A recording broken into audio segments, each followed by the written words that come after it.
एक बार एक आदमी अपनी महंगी गाड़ी को धो रहा होता है। तभी उसकी 5 साल की बेटी आती है। उसने अपने हाथों में एक पत्थर उठाया और उस गाड़ी पर कुछ लिखने लगी। तभी यह देख वह आदमी गुस्से में फूल गया। उसने गुस्से में आकर अपनी बेटी की उंगलियां मरोड़ दी, जिससे कि उसकी उंगलियां टूट गई और बच्ची रोने लगी। तभी वह उसको लेकर हॉस्पिटल जाता है, उसका इलाज करवाता है। सब कुछ एकदम नॉर्मल हो जाता है। उसकी बेटी हॉस्पिटल के बेड पर बैठी होती है, जिसके हाथ पर पट्टा चढ़ा हुआ था, जिसको यह भी पता नहीं था कि आखिर उसकी कौन सी गलती के कारण उसके पापा ने उसके साथ ऐसा व्यवहार किया है। वो अपनी आंखों में आंसू लिए अपने पापा को एकटक देख रही थी। उसने उसके पापा से पूछा कि पापा, मैं कब तक ठीक हो जाऊंगी? उसके पापा के पास उसका इन बातों का कोई जवाब नहीं था।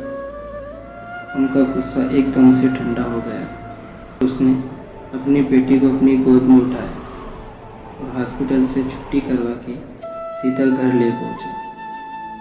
घर पहुंचते ही वह उस गाड़ी पर लात घूंसे मारने लगा।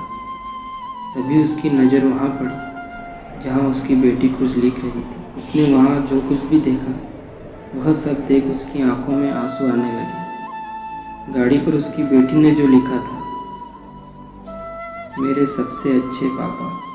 यह सब कुछ देखकर उस आदमी की आंखों में से आंसू नहीं रुक रहे थे। वह खुद को माफ नहीं कर पा रहा था और मन ही मन बहुत पछता रहा था। दोस्तों, इस कहानी से हमें 2 चीज़ें मिलती हैं।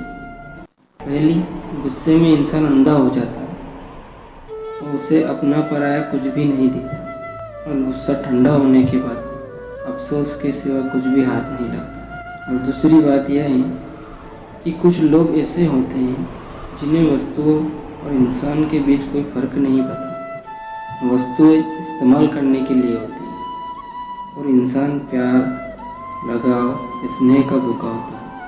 कई कई जगह यह उल्टा होता है। लोग वस्तुओं से प्यार करते हैं और इंसान को इस्तेमाल करते हैं, जो हम सबके लिए बड़ी शर्मनाक घटना।